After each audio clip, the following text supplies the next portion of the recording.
And just close your eyes for a second, really picture this with me. It's twilight on the Nile.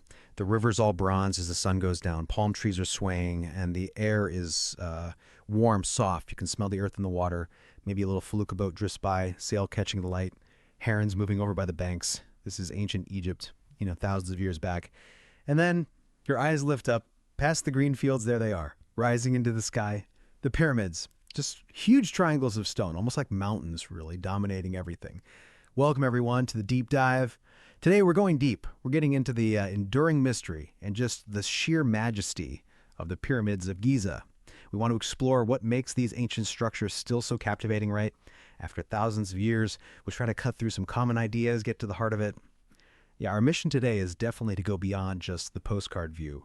We want to get a feel for the daily lives lived in their shadow, the amazing ingenuity of the builders, the big vision behind it all, and how they still resonate today. You're going to get a really well-informed, almost visceral feel for one of the world's greatest wonders. We're using archaeological facts, but also trying to evoke that feeling, bring them to life. It's a great topic because the sources we have, they don't just give us dry facts. They really let us connect with the soul of ancient Egypt. It shows the pyramids were so much more than just monuments. They were living parts of this incredible civilization. Totally. So let's go back there. Think about that daily life, right? Under these massive structures, you can almost see the farmers out in the fields working the soil near the Nile, their whole lives revolving around the floods, kids running around mud brick houses. What was it actually like waking up every day and seeing those things on the horizon? It's a perspective we often miss, I think. For most Egyptians back then, the pyramids weren't just, distant buildings. They were right there. A constant presence, part of their landscape, part of their world. Almost like silent, unmoving reminders, not just of the king, but of the gods themselves, like a real connection between earth and sky, life and, well, the afterlife. Always there, always watching. Always watching. So they weren't just for the pharaoh. They actually shaped the whole society, spiritually, socially. Oh, absolutely. Their sheer size, their constant visibility. It must have inspired awe, definitely, but also a strong sense of collective identity, a shared purpose. And their alignment, with the stars and cardinal points, that wasn't just symbolic for the pharaoh's journey. It reinforced Ma'at, the cosmic order that structured everyone's daily life. Ma'at, right? The concept of balance and order. Exactly. It influenced their rituals, their seasons, their whole understanding of destiny, even just farming the land, knowing these sort of divine mountains were standing guard. It deepens that connection to something eternal. They were central to how everyone saw the world. That really changes how you think about their daily existence. Okay, but what about the people who actually built them? This is where it gets really interesting because, well, the popular image is pretty dramatic, isn't it? It is, and that's where we need to look closely at the evidence versus, let's say, Hollywood. Forget the old stories of slaves being whipped in chains. That's largely a myth. What the archaeology tells us is quite different. The builders were skilled laborers, they were respected craftsmen, and importantly, they were well-fed. We found evidence of their rations, lots of bread, onions, beer. Beer. Nice. Yeah, staple diet. And their families weren't off somewhere else. They lived nearby in a purpose-built town, a whole city, really, for the workers and artisans. So this wasn't forced labor in the way we usually think of it. It sounds more like a massive, incredibly organized national project. A huge mobilization? Precisely. The evidence from the workers' village is quite clear. They had medical care. We found bones that were set and healed properly, and they were buried with respect near the pyramids, sometimes with tools or pottery. That's not how you treat slaves you consider disposable. This was likely a dedicated workforce. Maybe drafted during the Nile's flood season when farming wasn't possible. So it turned seasonal downtime into this monumental national effort. They were citizens, building for their divine king, which they believed helped ensure prosperity for all of Egypt. Okay, and the scale of that effort, it's still hard to wrap your head around. Yeah. When you say massive stones, what are we actually talking about? And how on earth did they move them? The scale is mind-boggling. Most blocks are limestone, maybe 2.5 to 15 tons each, which is already huge. Yeah, that's huge. But then for the king's chamber inside, they used granite. Massive granite blocks, some weighing over 80 tons. 80 tons? That's like, right. What, a modern truck? More? Easily, like a fully loaded semi-truck, yeah. And they move these without wheels, without iron tools. It's incredible. So how? Ramps? Sledges? Records and experiments suggest sledges were key, and recent findings point to them possibly wetting the sand right in front of the sledge. Wetting the sand. Why? It reduces the friction dramatically, Hmm. makes it much, much easier to drag something heavy, maybe by half. Wow. Simple but genius. Exactly. And yes, ramps too. Probably a network of temporary ramps made of rubble and mud brick. We're still debating the exact shape, straight, zigzag, internal, maybe a mix. But the precision, that's what gets me. Fitting these enormous stones together so tightly you can barely slide a knife blade between them even today. That shows some serious understanding of geometry and engineering, not just brute force. That level of skill is just astounding for the time. And this wasn't quick, was it? This took generations. Decades, absolutely. The Great Pyramid of Khufu alone probably took about 20 years. Imagine the logistics. Yeah. Feeding, housing, managing tens of thousands of skilled people for that long. It points to a really efficient, centralized state. Definitely. It was an intergenerational thing. Fathers would pass on their skills, their part in the project, to their sons. A living legacy being built. So let's talk about the pharaohs then, the ones who ordered all this. It was clearly more than just a fancy tomb. But what was the real idea behind it? What was the power of it? That's where this idea of the pyramid as a machine for eternity comes in. It wasn't just a place to put the body. It was designed to do something, to actively help the pharaoh make the transition into the afterlife, become a god, join the other deities. Its whole purpose, its vision was ensuring that eternal journey. It's a physical manifestation of their entire belief system. A machine for eternity. Yeah. I like that. What made it function like a machine, though? The shape, the alignments you mentioned. It was a whole system, really meticulously engineered for a spiritual purpose. Every choice mattered. The pyramid sides lined up perfectly with the cardinal directions, north, south, east, west. That plugs it right into the cosmos, the sun's path. Okay. And then, incredibly, the passages inside, they weren't random. They pointed directly at specific stars, like the North Star back then, and constellations like Orion and Sirius. Greek stars they associated with gods, right? Yeah, exactly. Osiris and Isis, for example. The belief was that the pharaoh's soul, his Ka and Ba, would literally travel up these shafts, ascend through these stellar gateways, and join the gods, ensuring his divine transformation and, by extension, the stability of Egypt. So the pyramid itself was like a launch ramp to the stars. In a way, yeah. A very sophisticated, symbolic launch ramp. And these machines, they weren't empty, were they? They were packed with stuff for this journey. Oh, absolutely. Inside those dark chambers, sometimes covered in hieroglyphs, the pyramid texts spelling out prayers and spells. Right, the spells to help him navigate the afterlife. Precisely. They were filled with treasures. Gold, jewelry, amazing statues, furniture, clothes, even food and drink. Everything the king might need in the Duat, the underworld, and beyond.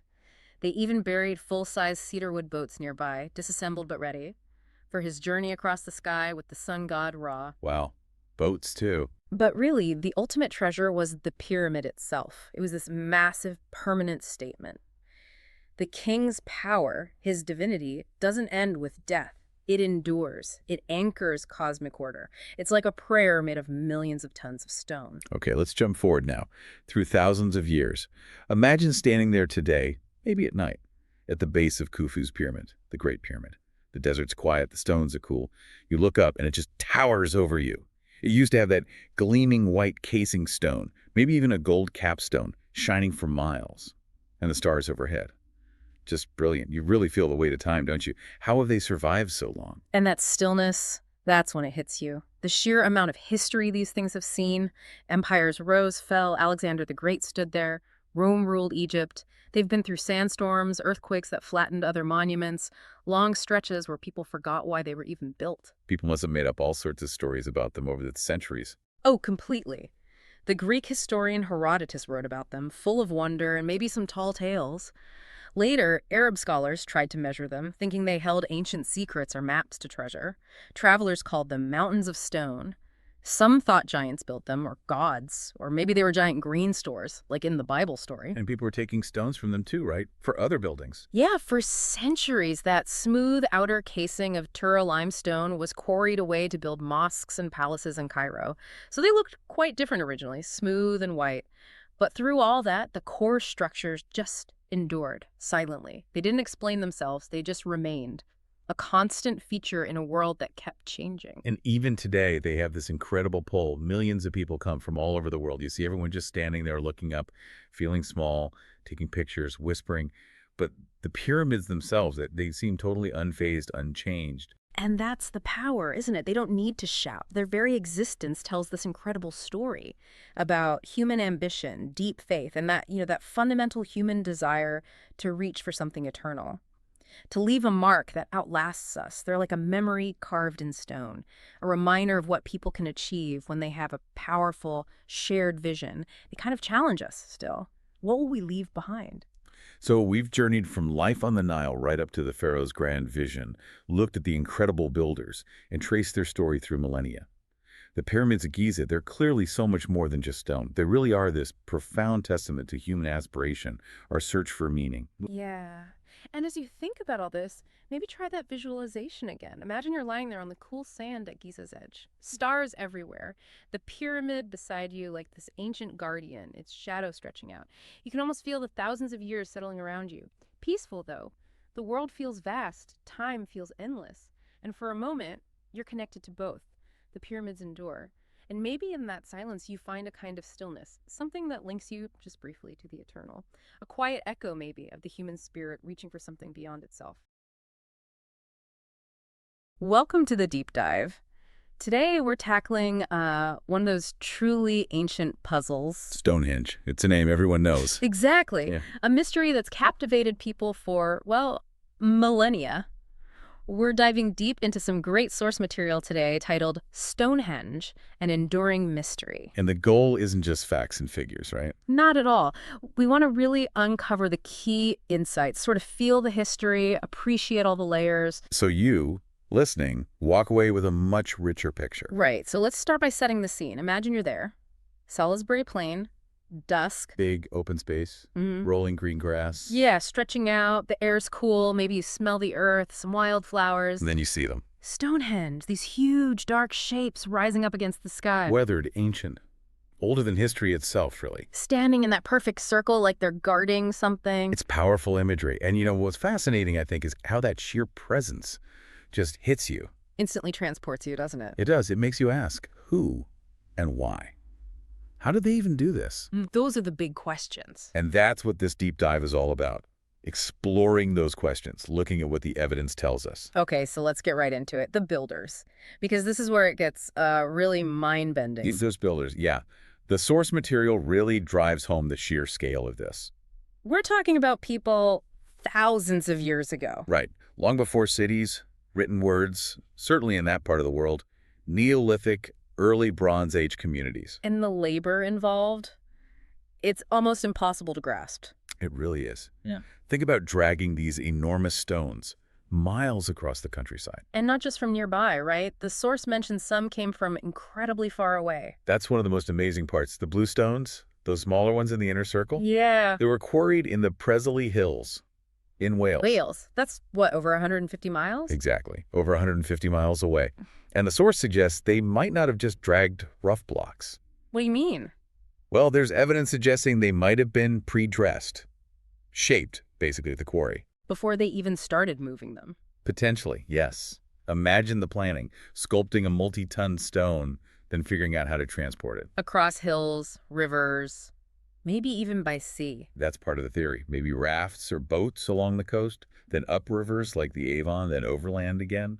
Wooden sledges creaking, ropes straining. Voices calling out, coordinating, inch by caneful inch. It's an incredible picture of communal effort. And that's just the blue stones. What about the really huge ones, the sarsens? The Sarsens, that's another level. These form the big outer circle, the iconic trilithons, those two uprights with one on top. Where did they come from? Closer, I hope. A bit closer, yeah. Marlborough Downs, about 20 miles north. But these stones are giants. How big are we talking? Some way up to 50 tons. 50. Okay, that's staggering. How on earth did they move those? Again, huge sledges, probably hundreds of people pulling using rollers, ropes, maybe even grease tracks. Pure human power and ingenuity. But it wasn't just brute force, was it? You mentioned precision. Absolutely, not just brute force. This is key. The stones were arranged with incredible care. They're aligned. The line to the sun. Yes, to the movements of the sun. Midsummer sunrise, midwinter sunset. Very specific points. And the construction itself showed skill too, right? Not just piling rocks. Definitely. The Sarsens, especially the lintels on top of the trilithons, they used woodworking joints. Woodworking. On stone. Yeah, mortise and tenon joints. They carved holes, mortises in the uprights and matching pegs, tenons on the lintels to lock them together, tongue and groove on others. That's sophisticated engineering. It truly is. It speaks to this amazing level of communal organization, engineering know-how, understanding the cosmos, all without metal tools initially, or modern tech. Which just brings you back to that question. Why? What drove them?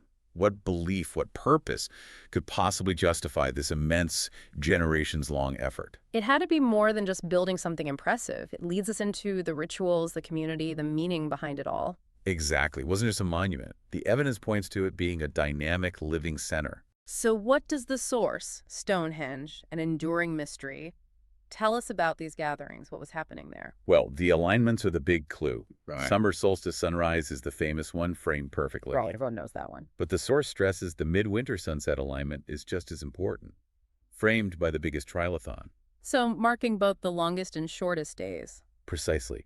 Suggests a deep understanding of the whole solar year, maybe marking cycles of life, death, rebirth, not just planting seasons. A celestial clock. But more than that, a focal point for people. Oh, absolutely. Yeah. Archaeology backs this up.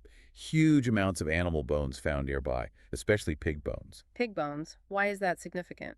The age of the pigs suggests they were slaughtered predominantly in winter, around the midwinter solstice. It points to massive feasts. So big celebrations, pilgrimages. Very likely. Imagine it. Fires dotting the plain at dusk, smoke rising, families traveling for days, maybe weeks. Coming together from all over. Yeah, bringing food, wearing their best furs, woven cloth. There's this sense of anticipation, waiting for that moment. Watching the sunrise or sunset hit just right between the stones. A powerful, unifying moment for the whole community. Shared belief made real. And the stones themselves, they weren't just markers, were they?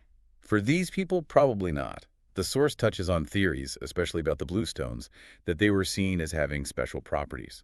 Maybe healing powers. So Stonehenge could have been a place of healing, too. A Lourdes of its time. It's a possibility. It adds another layer, a cosmic clock, a community center, maybe a place for healing or honoring ancestors. The stones were alive, in a sense. Connecting earth and sky, the living and something else. They were conduits. Marking time, yes, but also connecting their world to the mysteries beyond. It makes the next part of the story almost sadder, doesn't it?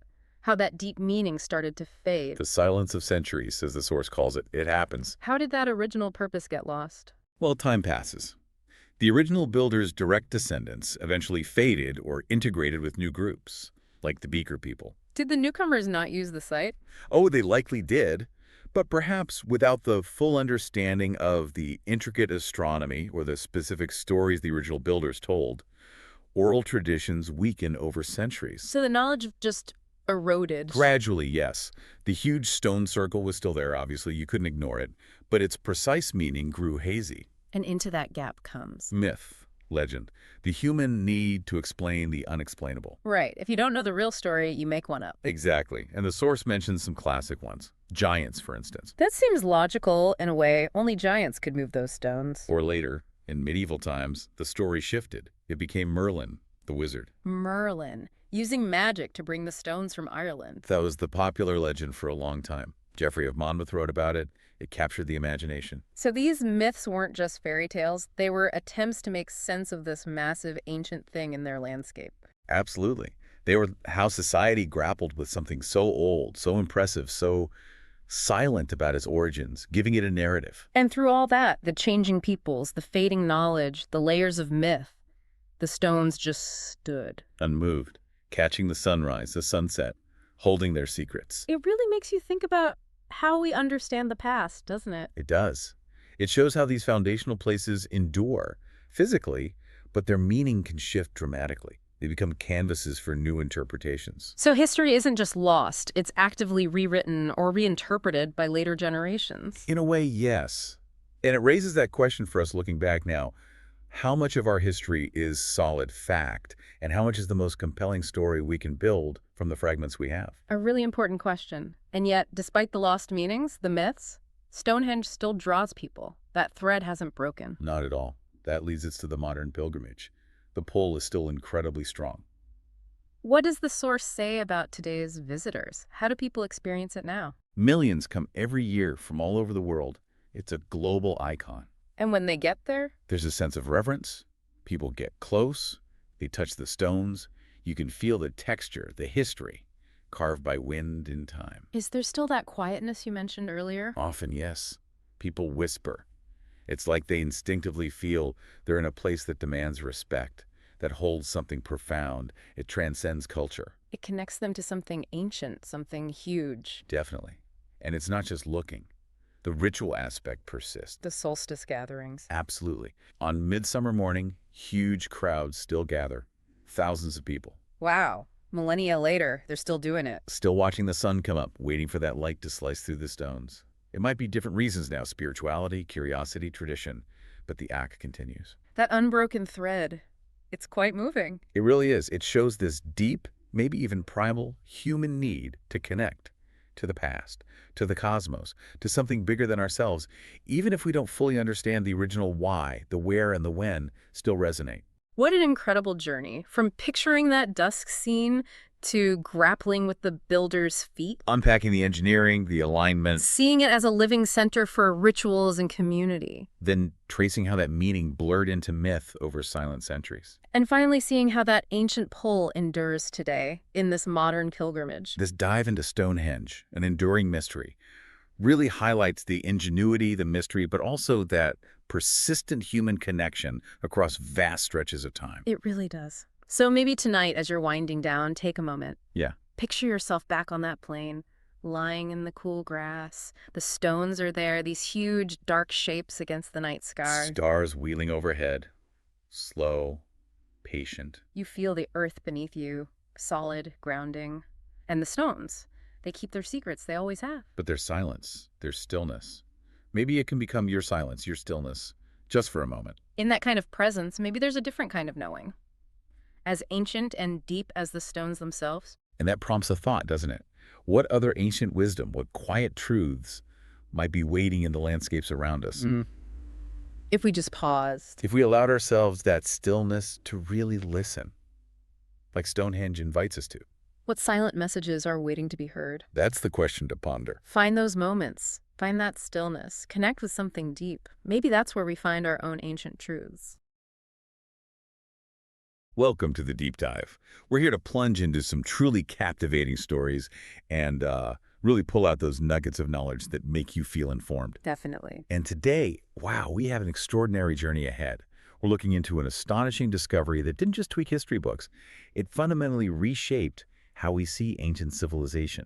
You're talking about the Terracotta Army. Exactly, the legendary Terracotta Army. Our mission today, to unpack the most profound insights from our sources about this, well, monumental wonder, piece by piece. Understand what it tells us about power, art, maybe even the human search for eternity. And it is monumental. That's the word. The scale is just, it's mind-boggling when you really think about it. Right. Imagine the shock, finding something this huge, this well-preserved, hidden away for millennia. Yeah. Our sources give this amazing image, you know. A farmer's pick hits something hard, Clay, and then, slowly, a face starts to emerge from the soil. Ancient, silent. Gives you chills. It really does. Sets the stage for something epic, doesn't it? Almost mythological. Epic is right. So as we dig into these sources, the big question for me is, how did this hidden world, this incredible army, even come to exist? And what can this silent legion tell us about that deep desire for immortality? That quest for something beyond our time here. Precisely. Yeah. Let's start right at the beginning, Yeah. that moment of discovery. So our journey kicks off, like so many great stories, kind of unexpectedly. Yeah. It's March 1974. Shaanxi province in China. There's a drought, Bad one, yeah. and some local farmers are just digging a well, looking for water, nothing else. Not history, not treasure, just water. Exactly. But then, just a few meters down, they hit something. Fragments of hard clay. Pieces of what looked like, well, a person. Shattered, but definitely human-like, not just a pot. Something with presence. And what happened next? I mean, it's almost impossible to really capture the scale of it, the sheer cascade of discovery. Right. What they'd stumbled on, it wasn't just one statue or a few bits. Our sources are clear on this. It was an entire hidden world under their feet. The disbelief at first. You can only imagine. But then the revelation. Thousands of these warriors, each one unique, buried, standing silent guard for over 2,000 years. 2,000 years. Yeah, this wasn't just finding old stuff. It was like uncovering a whole civilization frozen solid, guarding their emperor in this eternal underground sleep. Which leads us to the mastermind. Someone had to dream this up, right? This colossal, this hidden world. It points to someone incredibly powerful, driven. Oh, absolutely. What do the sources tell us about who ordered this army into the afterlife? Well, yeah, it's fascinating how that level of power and, frankly, obsession came together. The sources point squarely to one person, Qin Shi Huang. The first emperor. The very first emperor of a unified China. And he wasn't just powerful, he was consumed by this one idea, eternity. The immortality. He wanted to rule forever, even after death. And he had the will and, crucially, the resources to try and make that happen, to make it real. And it wasn't just a tomb he planned, was it? It sounds much bigger than that, almost like mirroring his earthly kingdom. Precisely.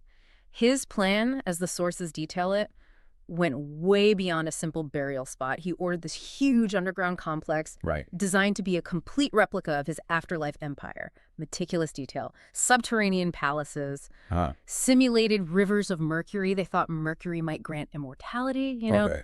And the main event, an entire army. Not to conquer new lands, but to guard him in death, protect him from threats in the underworld, ensure his rule continued forever. Wow. It's just an unprecedented act of self-preservation, manifesting absolute power, literally extending it into the afterlife. And the army itself. It wasn't just generic soldiers. This is what really gets me. No, not at all. Our sources say each figure was unique. I mean, just pause and think about that. Thousands of life-size statues, and every single one with individual facial features, different hairstyles showing their rank, different armor for cavalry, archers, generals. It's astonishing. What does that level of individuality tell us? About the art, sure, but also about the emperor's power, the society. Well, that uniqueness, it's not just artistic flair, right? It speaks volumes about Qin Shi Huang's absolute control. How so? To command that kind of personalized labor, ensuring no two faces were identical across thousands of soldiers, that points to a top-down power that was, well, unheard of then. Okay. It shows a society where the emperor's whim was law, where the resources of a whole nation could be funneled into one man's afterlife project. Yeah. And it hints at incredible specialization. Workshops probably had teams just for heads, others for torsos, arms, legs, the fine detail. Like an assembly line almost. Kind of, yeah. A collective effort, but producing individualized results. It shows an artistic and logistical organization that's, frankly, staggering even now. So we have this incredible vision, this obsession backed by absolute power. Which brings us to the how. How do they actually do it? Make something on this scale with this detail. I'm picturing workshops just humming. Hundreds, thousands of artisans. Nonstop work. What do the sources say about the actual craft of eternity? If you look at ancient craftsmanship, what stands out here is the process. It was meticulous, almost industrial. Right. Our sources describe craftsmen molding wet clay, pressing details into faces, attaching arms, hands all made from preformed parts, likely. Assembly again. Pretty much. Then the firing. These weren't small kilns. Imagine huge ones, baking hundreds of these life-size figures at once. Wow. Getting up to temperatures over 900 Celsius, that's serious ancient engineering, material science, turning soft clay into permanent statues. Amazing. It's this blend of art, specialized labor, and massive organization. Some estimates suggest maybe 700,000 laborers worked on the entire mausoleum complex at its peak. 700,000. And here's something from the sources that really surprised me. It changes how you picture them completely. Ah, the color. Yes. They weren't just terracotta colored. Originally, they were vibrant, brightly painted. That's right. Rich reds, blues, greens, yellows, mineral pigments. A whole kaleidoscope of color down there. Exactly. What we see today, those muted earth tones, that's just a ghost of what they looked like. The pigments were incredibly fragile. As they faded. Almost immediately.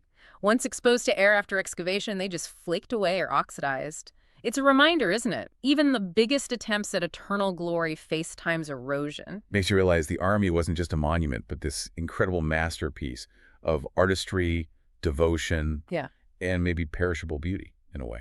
That original color is so important for understanding the impact they were meant to have. Not just guardians, but a grand, majestic statement.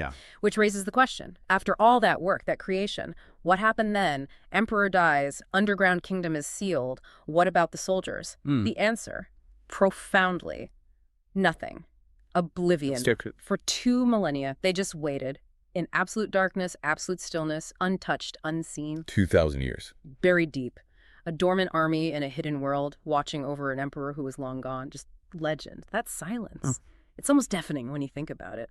It's hard to even grasp that span of time. Think Yeah. about everything happening above ground while they stood there. Right. Dynasties rose and fell in China. Han, Tang, Song, Yuan, Ming, Qing. Rome rose and fell. Byzantium. The Mongols swept across continents. Huge changes. Philosophies bloomed. Confucius, Socrates, later the Enlightenment. Technology exploded. Printing, gunpowder, compass, steam engines. Stuff Qin Shi Huang couldn't have dreamed of. Yeah. Cities grew, crumbled, grew again into huge metropolises. And through all that upheaval, They stood still. the terracotta soldiers remained unseen, keeping watch, their secrets held by the earth. The emperor was history, debated, but his guardians, eternally ready for a command that never came, just waiting. Waiting for their moment to reemerge. And then finally it came, that farmer's pick again, 2 millennia of silence broken. And the world just marveled. It became this global sensation, didn't it? Absolutely, captured everyone's imagination, Yeah. forced a total rethink of ancient Chinese history, their capabilities. Yeah. The sources talk about the archaeologists, the painstaking work, brushing soil off helmets, uncovering faces, Gently. with expressions you can still feel. Calm determination, weariness even, quiet readiness. It's amazing how they seem alive, like they were just frozen mid-step. Ready to move again. That preservation, the expressive power, that's what hooked the world. It feels like each soldier has a story, etched in clay. It wasn't just about finding objects. It felt like connecting with people across centuries. And it's not just the individual soldiers, it's the scale. The sheer size of it all still blows you away. It does. The sources describe these pits just stretching on and on, hall after hall of silent soldiers. You think you've seen it, and there's another row, another 1,000 faces. Waiting for orders. Their vigil continues. But now, it's not for a hidden emperor. It's for the whole world to see and wonder. It's a huge shift in who they're guarding for, isn't it? It really is. So bringing this all together, what's the takeaway? This discovery, it's way more than just archaeology, right? Oh, much more. It's this profound statement about human ambition, maybe obsession, the incredible heights of ancient art, and that relentless quest for a legacy, for something permanent. It started with a farmer hitting clay and ended up showing the world this emperor's terrifyingly grand vision for eternity. And what sticks with me is that silence, that 2,000-year watch they kept. Yeah. They were a secret testament to an ambition that literally tried to defeat time.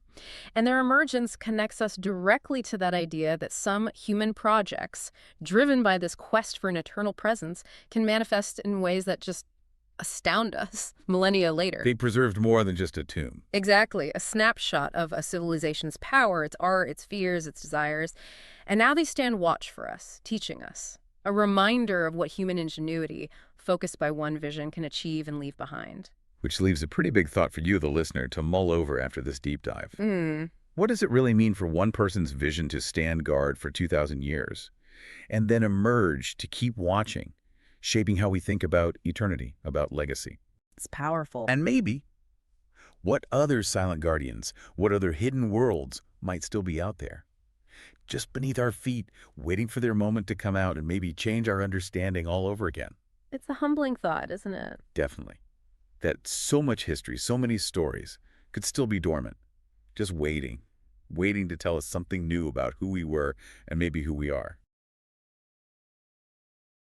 Okay, let's unpack this one. Imagine a city, right?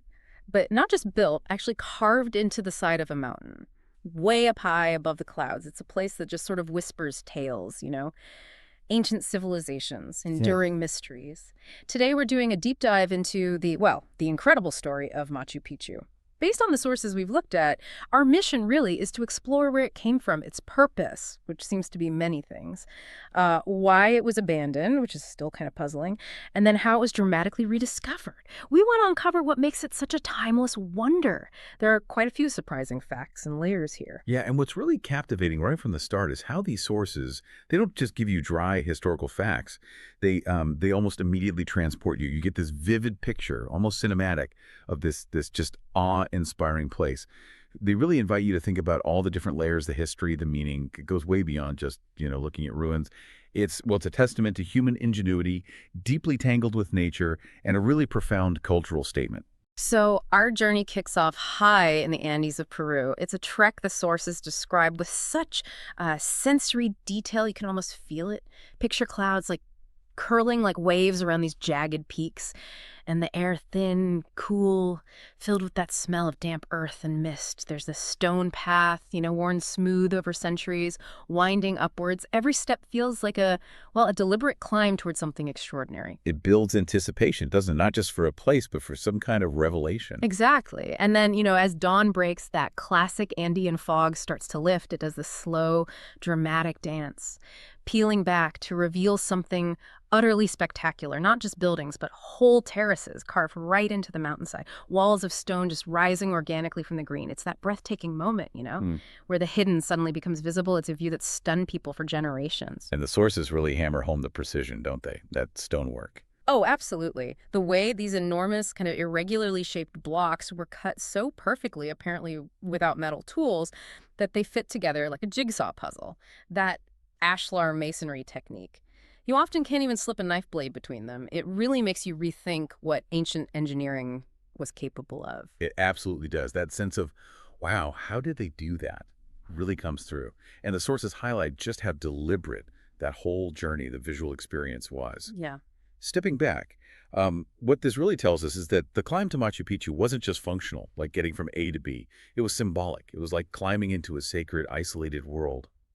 It reflects the Incas' deep reverence for the Apis, their mountain gods. Mountains were often seen as living deities, sources of life-giving water. Right, so getting there was part of the ritual almost. Pretty much, yeah. Reaching Machu Picchu meant entering a special realm, separate from the everyday, a place filled with spiritual power tied to the landscape. That isolation wasn't an accident.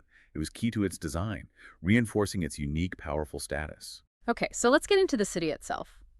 What the sources really highlight about its construction, back in the 15th century by the Inca, is that it was so much more than just, a settlement or a fort.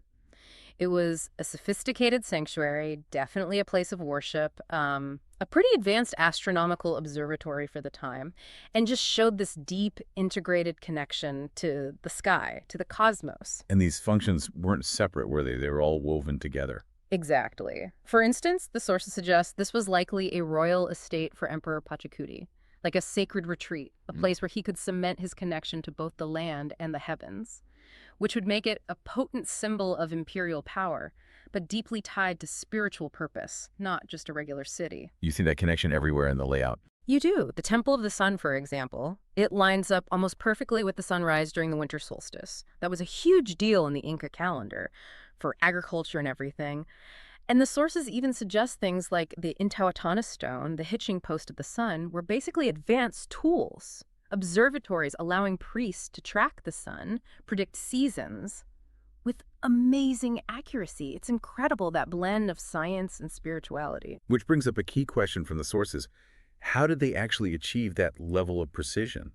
Integrating so perfectly with the cosmos, with the landscape. The alignment of temples, like you said, points to a really sophisticated grasp of their environment, their calendars, and this deep spiritual view where nature and the heavens were all connected. It wasn't just watching, it was like active communication. And the engineering went beyond just the stonework, right? You mentioned the terraces. Yeah. Oh, definitely. The sources detail their engineering prowess in layers. Those famous terraces, the Andenes, they aren't just pretty steps. They are a groundbreaking feat of civil engineering for their time. They were built with multiple layers, gravel at the bottom for amazing drainage, then sand, then rich topsoil. This clever system managed water runoff, stopped erosion on steep slopes, and, get this, actually created different microclimates at various levels. Wow, microclimates, yeah. Allowing them to grow diverse crops, potatoes, quinoa, different types of maize at altitudes where you normally couldn't. It shows this ecological understanding that was centuries ahead. They turned what seems like an impossible spot into a self-sustaining agricultural wonder. It really shows their holistic approach, spiritual, practical, scientific, all woven together, built with the landscape, not just on it. That is an astounding level of planning. So when it was active, it wasn't some quiet ruin. The sources paint a picture of a vibrant community, right? Humming with purpose. Farmers working those advanced terraces, Priests studying the skies, tracking time, decoding messages, even llamas just wandering through the courtyards. They were vital, weren't they? For transport, resources, even rituals. Integral, yeah. You can almost sense that quiet hum of activity, that reverence. And the sources emphasize that feeling of a living, breathing place. Something often missed, maybe, is the infrastructure that supported it all? Beyond the astronomy, there was this intricate water system. Stone channels bringing fresh spring water to fountains, baths throughout the complex, crucial for life up there. Right, you'd need that. Definitely. And the residential areas, though less grand than the temples, were designed for, well, a relatively small population, maybe 500 to 1,000 people at its peak.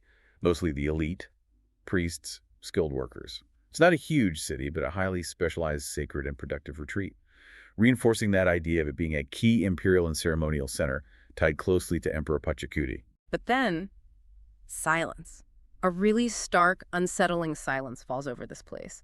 The sources tell us, quite pointedly, that when the Spanish conquistadors arrived in Peru, Machu Picchu was already empty. It's almost ghostly, like it just faded away before the Spanish even got close, untouched by the conflict that devastated so much of the Inca Empire. No one knows why it was left behind. That line from the sources really sticks with you. That uncertainty is definitely part of its mystique today. Yeah, and this is where the deeper questions start popping up. Unlike lots of other Inca sites, Machu Picchu shows no signs of, violent destruction, no siege, no conquest, and crucially, no obvious Spanish artifacts suggesting they were ever really there. This lack of conflict points towards something more gradual, a deliberate depopulation maybe, not a forced exit. The sources lay out the main theories. Maybe disease. European diseases could have raced ahead of the conquistadors themselves, wiping out people even in remote spots like this before the Spanish physically arrived. Or maybe politics. A shift in power within the huge Inca Empire after Pachacuti died. Perhaps it just became less important to the new rulers. So it just sort of lost its relevance. Possibly. What's fascinating here is how this enduring mystery makes us think critically about how fragile civilizations can be, how quickly things can change or just disappear from memory. The lack of clear answers forces us to piece things together from limited clues. It really challenges how we think about historical evidence. Like the lack of burial sites you mentioned. Exactly. The sources point out there aren't many burials found at Machu Picchu, which is odd for an Inca site of its importance. This might suggest it was more temporary or ritualistic. Maybe bodies were taken back to ancestral lands. It changes how we interpret its purpose and its ending. Was it a permanent city suddenly emptied, or something else entirely? It's a powerful reminder, isn't it? How history can be lost, just covered by jungle, only to reappear later and make us rethink everything. The silence of Machu Picchu, in a way, speaks volumes about impermanence, but also resilience, because the stones endured. The sources seem to lean towards a mix of factors, maybe disease plus declining imperial importance rather than one big dramatic event. A slow fade, perhaps. Okay, so fast forward centuries. It's hidden, overgrown. Then 1911, a really pivotal moment. This American explorer, Hiram Bingham, he's the one widely credited with bringing Machu Picchu to the world's attention. Now, it's not like nobody knew it was there. Local Quechua farmers definitely did. They guided Bingham, actually.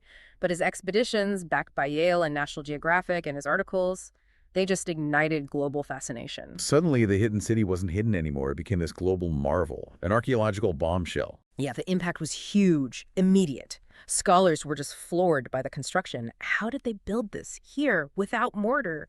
The logistics of moving those massive stones. And travelers seeing the photos, reading the stories, they just gasped at the beauty, the sheer boldness of it, the kind of serene power it holds. Yet even as people started coming back, exploring the city itself, it just remained what it always was, didn't it? A quiet watcher in the clouds, still guarding its secrets. It just continued its vigil, but now, well, with an audience, the modern world finally catching up. Stepping back, Bingham's discovery, as it's often called, wasn't just about finding stones.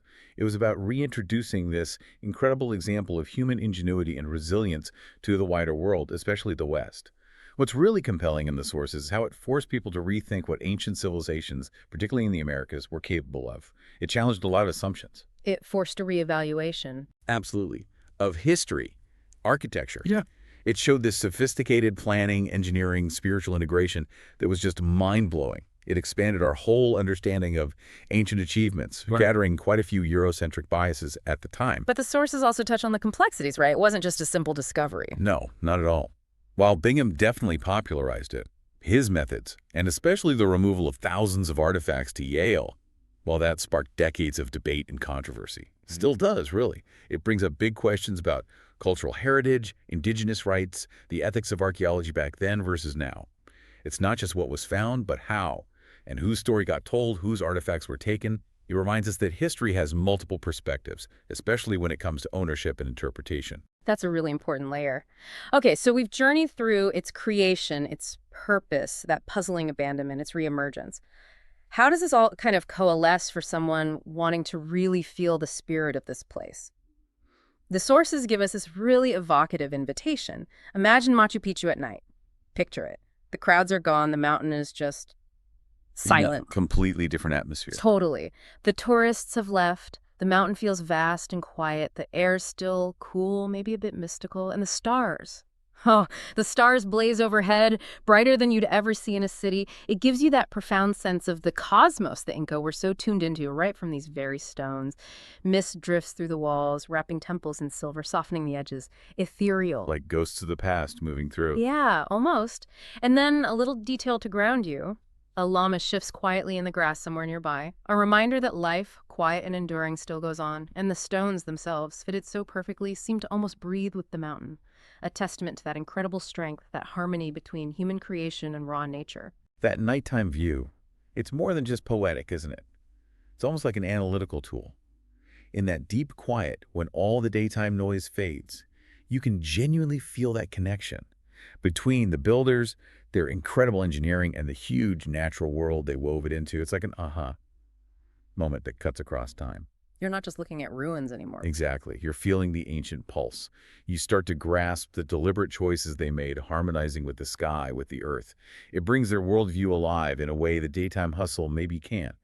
You appreciate the genius that echoes the mountain's shape, the spiritual devotion to the apis, the astronomical precision that ordered their lives. In that stillness, the real essence, the timelessness of Machu Picchu really comes through. So we've journeyed through Machu Picchu's creation back in the 15th century, explored its mysterious abandonment before the Spanish even arrived, looked at the different theories the sources offer, and then witnessed its reappearance in 1911, plus all the understanding and debate that followed. It really does remain this timeless wonder, a profound statement about human skill, spiritual depth, and, well, the enduring mysteries history leaves us with. And this whole journey through the sources leaves us, and hopefully you, with a final thought to chew on. The sources wrap up by inviting us to really picture ourselves there at night, embraced by that silence, feeling your breath sync up with the rhythm of the earth, maybe sleep coming as ancient and deep as Machu Picchu itself. It's powerful imagery. It really invites us to consider how places like this, places of deep history and natural beauty, can offer us a sense of peace, connection, something timeless in our own, often hectic lives, a kind of quiet wisdom. So it prompts a question for you, listening now.